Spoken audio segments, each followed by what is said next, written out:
Hi students, అందరు బాగున్నారా? So యాక్చువల్గా ఈరోజు మనం ఐపీ సెకండ్ ఇయర్లో ఫిజిక్స్లో ఒక ఇంపార్టెంట్ 8 మార్క్స్ క్వశ్చన్ నేర్చుకుందామండి. సో ఆ క్వశ్చన్ ఏంటంటే వీట్స్టోన్ బ్రిడ్జ్. సో అదేంటో క్వశ్చన్ ఏంటో మీకు స్క్రీన్ మీద నేను ప్రజెంట్ చేస్తాను, మీరు చూడండి. State Kirchhoff law for an electrical network. Using these laws deduce the condition for balance in a Wheatstone bridge. Okay students, చూసారు కదండి. సో ఈ క్వశ్చన్ అనేది చాలా ఇంపార్టెంట్ అండి. వీట్స్టోన్ బ్రిడ్జ్ అనే క్వశ్చన్ మనకి ఏపీ ఇంటర్మీడియట్ బోర్డులో కానీ అలాగే తెలంగాణ ఇంటర్మీడియట్ బోర్డులో కానీ ఈ కరెంట్ ఎలక్ట్రిసిటీ అనే చాప్టర్ నుంచి సెకండ్ ఇయర్ ఫిజిక్స్లో మనకి 8 మార్క్స్కి వెరీ ఇంపార్టెంట్ క్వశ్చన్. ఇది పబ్లిక్లో మ్యాక్సిమం వచ్చే క్వశ్చన్ అండి. సో ఈరోజు మనం what is the Kirchhoff laws అలాగే what is the Wheatstone bridge అది నేర్చుకుందాం. సో నేను ఇక్కడ నోట్ చేసిన తర్వాత మీరు పాస్ చేసి యాస్టీస్గా మీరు నోట్స్లో నోట్ చేసుకోండి. మీకు కంపల్సరీగా నేను ఎలా చెప్తున్నాను మీరు అలా రాస్తే ఎగ్జామ్లో మాత్రం మీకు 8 మార్క్స్ అయితే పక్కగా వస్తాయండి. సో స్టార్ట్ చేద్దాం. సో ఫస్ట్ ఏంటంటే కిర్చాఫ్స్ ఫస్ట్ లా అండి. కిర్చాఫ్స్ ఫస్ట్ లా. సో దీన్ని ఏమంటారు అంటేనండి కేసిఎల్ అంటారండి, అంటే కిర్చాఫ్ కరెంట్ లా అని కూడా అనొచ్చు. అలాగే కేజేఎల్ అలాగే కిర్చాఫ్ జంక్షన్ లా అని కూడా అనొచ్చండి. ఎందుకు అంటే కిర్చాఫ్ ఫస్ట్ లా అనేది కరెంట్ గురించి చెప్తుంది కాబట్టి కిర్చాఫ్ కరెంట్ లా అని మనం అంటమాట. సో డెఫినేషన్, ముందు డెఫినేషన్ రాయాలి. స్టేట్మెంట్ ఏంటంటే the algebraic some of all currents towards a junction is equals to 0. ఓకేనండి, the algebraic some of all currents towards a junction is equals to 0. So junction దగ్గరికి వెళ్ళే అన్ని currents కూడా ఏమవుతాయంటే 0 అవుతాయండి. That means algebraic some means sigma I equals to 0 అండి. దీని యొక్క diagram ఒకసారి డ్రా చేస్తాను మీకు. ఫర్ సపోజ్ ఒక జంక్షన్ ఉందండి. ఈ జంక్షన్ దగ్గరికి ఫర్ సపోజ్ మన ఇష్టం అండి, ఈ డయాగ్రామ్ ఎలాగైనా డ్రా చేసుకోవచ్చు. దిస్ ఈజ్ I1 అనుకుందాం, దిస్ ఈజ్ I2 అనుకుందాం, దిస్ ఈజ్ I3 అనుకుందాం, దిస్ ఈజ్ I4 అనుకుందాం. ఇక్కడ చూడండి జంక్షన్ దగ్గరికి ఈ జంక్షన్ దగ్గరికి I1 అనే కరెంట్ దగ్గరికి వస్తుందండి. సింబల్ చూడండి దగ్గరికి వస్తుంది. అలాగే I3 అనే కరెంట్ కూడా దగ్గరికి వస్తుందండి. I2 అనే కరెంట్ దూరంగా వెళ్తుంది. అలాగే I4 అనే కరెంట్ కూడా దూరంగా వెళ్తుంది. So the algebraic some of all currents towards the junction equals to 0. That means దగ్గరికి వచ్చే కరెంట్స్ ఏంటండి I1, ఇదిగోండి I1 దగ్గరికి వస్తుంది, I3 దగ్గరికి వస్తుంది కాబట్టి I1 plus I3 equals to ఏది దూరంగా వెళ్తుంది I2 అలాగే ప్లస్ I4. దీన్ని ఏ విధంగా రాసుకోవచ్చు కదండి, I1 ప్లస్ I3 ఇదిలా వచ్చింది అనుకోండి, minus I2 minus I4 equals to 0. చూడండి the algebraic some of all currents towards a junction is equals to 0. ఈ స్టేట్మెంట్ ఇంకో విధంగా కూడా రాయొచ్చండి. అదే ఏంటంటే the sum of all currents towards to a junction is equals to the sum of all currents leaving from the junction. ఓకేనండి. So the sum of all currents towards the junction is equals to the sum of all currents leaving from the junction. అంటే ఏ currents అయితే junction దగ్గరికి వస్తున్నాయో, అంటే ఎన్ని currents junction దగ్గరికి వస్తున్నాయో, మళ్ళీ sum of all currents leaving from the junction. ఇప్పుడు ఒక జంక్షన్ ఉందండి, ఒక 5 మెంబర్స్ ఆ జంక్షన్ దగ్గరికి వెళ్తున్నారు. సో మళ్ళీ అదే 5 మెంబర్స్ ఒక 3 రోడ్స్ ఉన్నాయన్నమాట. ఆ 3 రోడ్స్ నుంచి ఈ 1 రోడ్ నుంచి ఎంతమంది అయితే వెళ్ళారో మళ్ళీ ఆ 3 రోడ్స్ నుంచి అంతమంది లీవ్ అవుతారు కదా. Okay, so that is called Kirchhoff first law. ఓకేనండి, ఇది కరెంట్ గురించి మాత్రం చెప్తుంది.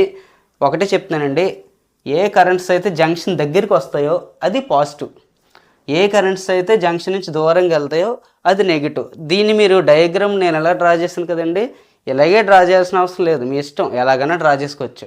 ఓకే, బట్ దగ్గరికి వెళ్ళే కరెంట్స్ అన్నీ కూడా ప్లస్ గాను, జంక్షన్ నుంచి దూరంగా వెళ్ళే కరెంట్స్ అన్నీ కూడా నెగిటివ్ గాను మీరు తీసుకోవాలన్నమాట. ఓకే, ఒకసారి పాస్ చేసి నోట్ చేసుకోండి. ఓకే, నోట్ చేసుకున్నారు కదండి. సో నెక్స్ట్ కిర్చాఫ్స్ సెకండ్ లా. సో కిర్చాఫ్ సెకండ్ లా అని ఏమంటారంటే కిర్చాఫ్ వోల్టేజ్ లా, అంటే కేవీఎల్ అనొచ్చు, అలాగే కిర్చాఫ్ లూప్ లా. ఓకే, కిర్చాఫ్ వోల్టేజ్ లా అనొచ్చు, అలాగే కిర్చాఫ్ లూప్ లా అనొచ్చు. కిర్చాఫ్ సెకండ్ లా దేని గురించి చెప్తుందంటేనండి వోల్టేజ్ గురించి చెప్తుందండి. ఓకే, వోల్టేజ్ గురించి చెప్తుంది. దీని స్టేట్మెంట్ ఏంటో ఒకసారి నేర్చుకుందాం. Same the algebraic sum of all potential differences in a closed loop is 0. చాలా సింపుల్ డెఫినేషన్ అండి. అక్కడ కరెంట్ గురించి మాట్లాడుకున్నాం కదా, ఇక్కడ వోల్టేజ్ గురించి అంటే potential difference. The algebraic some of all potential differences in a close loop is 0. అంటే సిగ్మా వి ఈక్వల్స్ టు 0. ఓకేనండి, సిగ్మా వి ఈక్వల్స్ టు 0. ఇప్పుడు మనం డయాగ్రామ్ నేర్చుకుందామండి. ఇలాగా నేను ఏం చేశానంటే ఇదొక బ్యాటరీ, ఇదొక రెసిస్టర్, మళ్ళీ ఇదొక బ్యాటరీ, ఇదొక రెసిస్టర్, మళ్ళీ ఇదిగోండి ఇదొక బ్యాటరీ, మళ్ళీ ఇదొక రెసిస్టర్, మళ్ళీ ఇదొక బ్యాటరీ, ఇదొక రెసిస్టర్. ఇలాగా this is battery E1, this is resistor R1, this is battery E2, this is resistor R2, this is battery E3, this is resistor R3, this is battery E4, this is resistor R4. ఇలా తీసుకున్నానండి. ఇది point ఏ అనుకుంటున్నాను, this is point B అనుకుంటున్నాను, this is point C అనుకుంటున్నాను, this is point D అనుకుంటున్నానండి. ఇక్కడ ఇది positive terminal, ఇది నెగిటివ్, ఇది నెగిటివ్, ఇది పాజిటివ్, ఇది పాజిటివ్, ఇది నెగిటివ్, ఇది పాజిటివ్, ఇది నెగిటివ్. ఇప్పుడు కరెంట్ యొక్క డైరెక్షన్ని మనం ఎలాగైనా తీసుకోవచ్చు, లైక్ క్లాక్ వైజ్ తీసుకోవచ్చు, లేదంటే యాంటీ క్లాక్ వైజ్ తీసుకోవచ్చు. సో నేను ఇలా తీసుకుంటున్నానండి, అంటే క్లాక్ వైజ్ డైరెక్షన్ తీసుకుంటున్నాను. సో ఇప్పుడు కరెంట్ ఎలా వెళ్తుందండి, ఇదిగోండి ఇలా వెళ్తుంది, ఇలా వెళ్తుంది. మనం ఎలా తీసుకుంటామంటేనండి కరెంట్ ఏ డైరెక్షన్లో వెళ్తున్నామో మనం అదే డైరెక్షన్లో వెళ్తే నెగిటివ్ తీసుకోవాలి. అదే కరెంటు మనం ఎలా వెళ్ళేటప్పుడు కరెంట్ మనకు ఆపోజిట్ డైరెక్షన్లో వస్తుంది అనుకోండి, పాజిటివ్ తీసుకోవాలి. అర్థమైందా? మనం ఈ డైరెక్షన్లో వెళ్తున్నాం, మనం ఏ డైరెక్షన్లో వెళ్తున్నామో కరెంట్ అదే డైరెక్షన్లో వెళ్తుంది, సో నెగిటివ్ తీసుకుంటాం. అదే మనం ఈ డైరెక్షన్ వెళ్తే కరెంటు ఆపోజిట్ వచ్చింది అనుకోండి, అప్పుడు పాజిటివ్ తీసుకుంటాం. నేను ఇక్కడ ఎలా రాస్తున్నానంటే from loop ABCDB, ABCD, okay ABCD A, ఎందుకంటే మళ్ళీ ఏ దగ్గర స్టార్ట్ అయ్యి మళ్ళీ ఏ దగ్గర ఎండ్ అవ్వాలి కదా, అప్పుడే క్లోజ్ లూప్ క్లోజ్ అవుతుంది, అంతే కదా, క్లోజ్ లూప్ అవుతుంది. సో ఇప్పుడు నేను చూడండి ఇక్కడ నుంచి ఇక్కడికి వెళ్తున్నానండి, ఏం క్రాస్ అయ్యాను, బ్యాటరీ నెగిటివ్ నుంచి బయటకు వస్తున్నాను కాబట్టి -C1, మరి నేను ఏ డైరెక్షన్లో వెళ్తున్నాను కరెంట్ కూడా అదే డైరెక్షన్లో వెళ్తుంది కాబట్టి -IR1, ఓకేనండి, -IR1. మళ్ళీ ఇక్కడ చూడండి కరెంటు నెగిటివ్ నుంచి పాజిటివ్కి వస్తుంది కాబట్టి +E2, మళ్ళీ ఏ డైరెక్షన్లో వెళ్తుందో అదే డైరెక్షన్లో వెళ్తుందండి, అంటే -IR2. మళ్ళీ ఇలా రండి ఇక్కడికి వచ్చేసరికి ఇప్పుడు చూడండి కరెంటు ఏ డైరెక్షన్ వెళ్తుందో మనం అదే డైరెక్షన్ వెళ్తుంది కాబట్టి -IR3. మళ్ళీ ఇలా వచ్చిన తర్వాత ఇక్కడ బ్యాటరీ చూడండి, ఇక్కడ పాజిటివ్ నెగిటివ్ ఉంది, అంటే ఇప్పుడు కరెంటు పాజిటివ్ నుంచి నెగిటివ్గా వెళ్తుంది కాబట్టి -E3. మళ్ళీ ఎలా వెళ్తున్నాం అంటే సేమ్ డైరెక్షన్లో వెళ్తున్నాం, అంటే -IR4. మళ్ళీ ఇది దాటిన తర్వాత అండి నెగిటివ్ నుంచి పాజిటివ్గా వెళ్తుంది కాబట్టి +E4 = 0. ఓకేనండి, చూడండి మళ్ళీ చెప్తున్నాను, మనం పాజిటివ్ నుంచి నెగిటివ్కి వస్తున్నాం కాబట్టి -C1, మనం ఏ డైరెక్షన్ వెళ్తున్నామో కరెంట్ కూడా అదే డైరెక్షన్ వెళ్తుంది కాబట్టి -IR1. ఎందుకు IR1 రాసుకున్నామంటే ఇక్కడ పొటెన్షియల్ డ్రాప్ అవుతుందండి, V అనే పొటెన్షియల్. ఓకే, ఎంత పొటెన్షియల్ డ్రాప్ అవుతుందంటే IR1 పొటెన్షియల్ డ్రాప్ అవుతుంది, ఇక్కడ IR2 పొటెన్షియల్ డ్రాప్ అవుతుంది, ఇక్కడ IR3, ఇక్కడేమో IR4 పొటెన్షియల్ డ్రాప్ అవుతుంది. ఓకేనండి, this is what Kirchhoff second law. మీకు క్లియర్గా అర్థం కావడానికి చెప్పానండి. Okay, so this is about Kirchhoff second law. Pause చేసి నోట్ చేసుకోండి. నోట్ చేసుకున్నారు కదండి. సో ఇప్పుడు మనం వీట్స్టోన్ బ్రిడ్జ్ గురించి నేర్చుకుందామండి. సో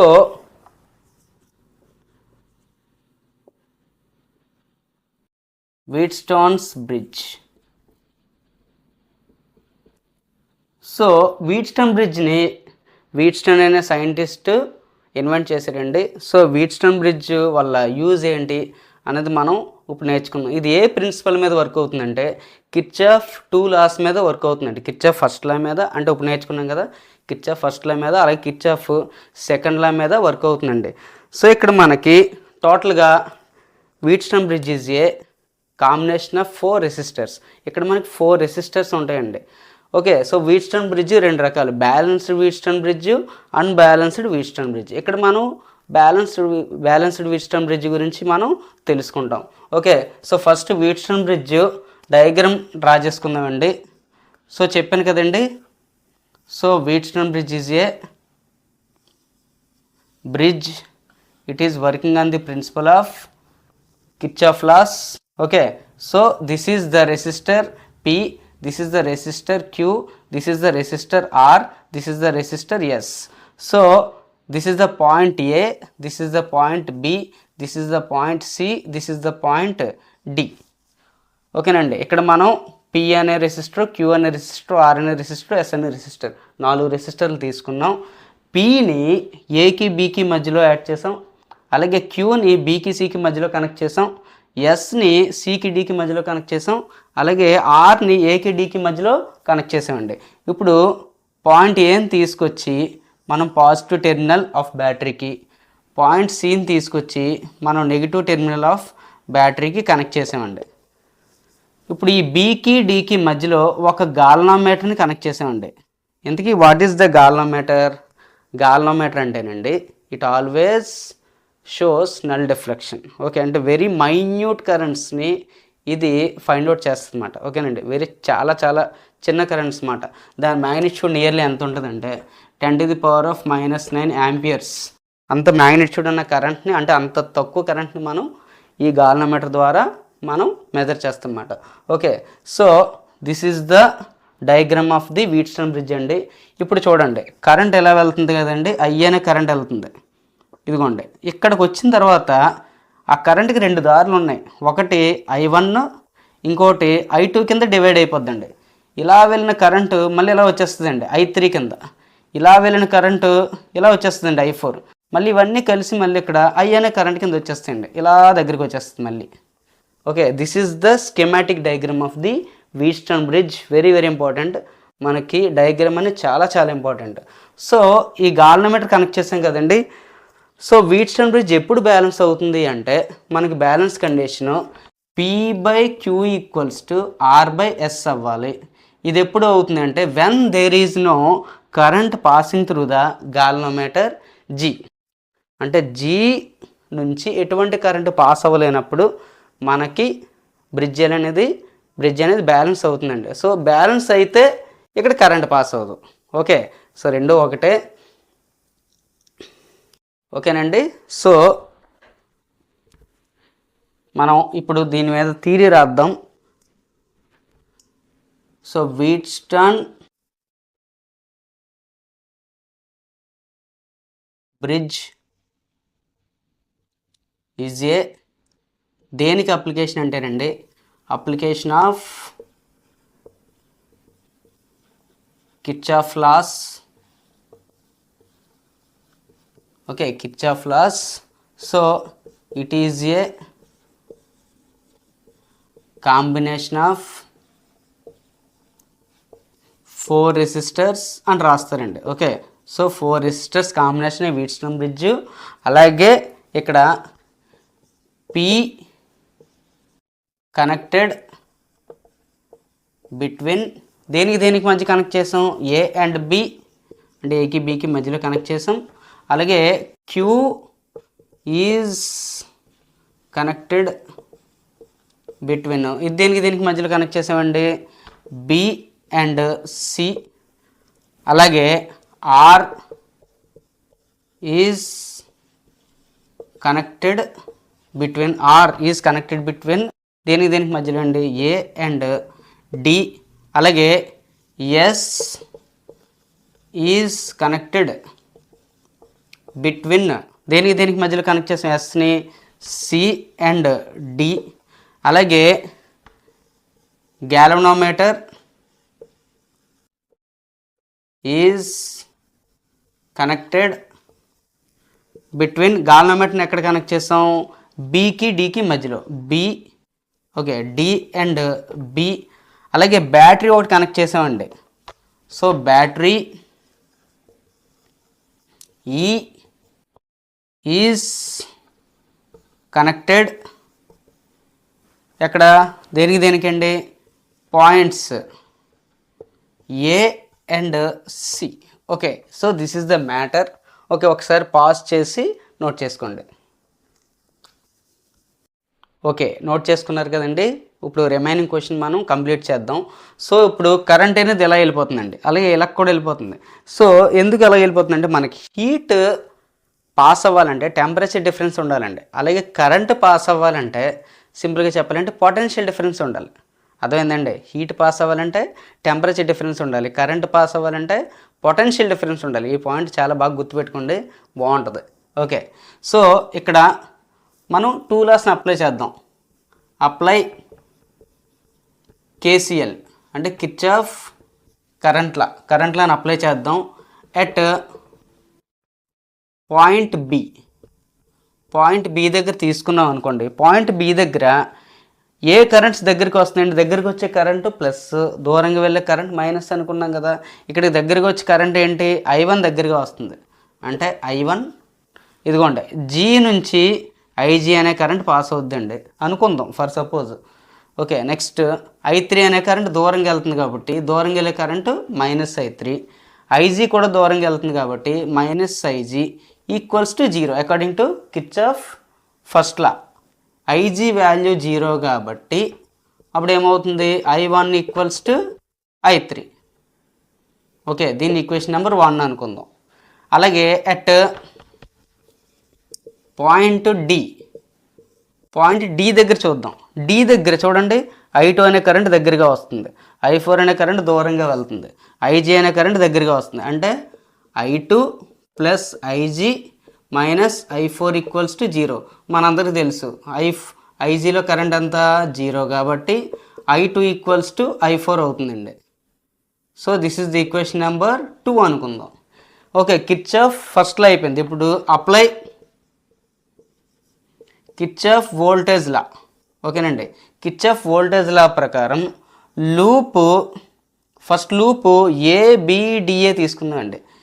ఏబిడిఏ లూప్ తీసుకుంటే ఏమవుతుంది, ఏబిడిఏ లూప్ తీసుకుంటే చూడండి ఇక్కడ స్టార్ట్ అయ్యామండి. I1P మనం వెళ్ళే డైరెక్షన్లో వెళ్తుంది కాబట్టి -I1P -IGG. ఇది చూడండి మనకు ఆపోజిట్ డైరెక్షన్లో వస్తుంది అంటే -I2R అంటే -I1P. తర్వాత ఇది -IGG, ఇదేమో మనకు ఆపోజిట్ డైరెక్షన్లో వస్తుంది కాబట్టి +I2R ఈక్వల్స్ టు 0. సో ఇక్కడ ఐజీ కరెంట్ 0 కాబట్టి I1P ఏమవుతుందండి, I1P ఏమవుతుంది చూడండి, I1P ఈక్వల్స్ టు I2R. ఓకేనండి, I1P ఏమవుతుందంటే I2R. This is equation number 3 అనుకుందాం. ఇప్పుడు లూపు BCDB అప్లై చేద్దామండి. BCDB అప్లై చేస్తే చూడండి లూప్ BCDB నుంచి ఈ డైరెక్షన్లో వెళ్తున్నామండి. అంటే I3Q మనం వెళ్ళే ఏ డైరెక్షన్లో వెళ్తున్నాం అదే డైరెక్షన్లో ఉంది కాబట్టి -I3Q మళ్ళీ మనకు ఆపోజిట్గా వస్తుంది ఇప్పుడు అంటే +I4S, ఇది కూడా మనకు ఆపోజిట్గా వస్తుందండి అంటే -+IGG ఈక్వల్స్ టు 0. సో ఐజీలో కరెంట్ 0 కాబట్టి ఎలా చెప్పచ్చు, I3Q ఈక్వల్స్ టు I4S అని చెప్పచ్చండి. So this is equation number 4 అనుకుందాం. ఓకే, పాజ్ చేసి నోట్ చేసుకోండి. ఓకే, నోట్ చేసుకున్నారు కదండి. సో ఇప్పుడు డూ ఈక్వేషన్ 3/4. సో 3/4ని ఎలా చేసామనుకోండి. So I1P equals to I2R by I3Q equals to I4S. ఇక్కడ ఆల్రెడీ I1 అంటే I3 అని తెలుసు మనకి, అలాగే I2 అంటే I4 అని తెలుసు. సో అవి తీసుకొచ్చి ఇక్కడ సబ్స్టిట్యూట్ చేద్దామండి. I1 అంటే I3 కదండి. So I3P by I3Q equals to I2 అంటే I4 కాబట్టి I4R by I4S. So I4 I3 cancel అయిపోతే మనకి ఏం మిగులుతుందండి, P/Q equals to R/S. Okay, hence అంటే చెప్పాలి, బ్రిడ్జ్ ఈజ్ బ్యాలెన్స్డ్. ఓకేనండి. సో ఫైనల్గా మనకు వీట్స్టోన్ బ్రిడ్జ్ క్వశ్చన్ అయితే కంప్లీట్ అయ్యింది. Okay, this is the balanced Wheatstone bridge అండి. సో 8 మార్క్స్ క్వశ్చన్ అయితే మనకి కంప్లీట్ అయిపోయింది. సో అందరికీ అర్థమైంది అనుకుంటున్నాను.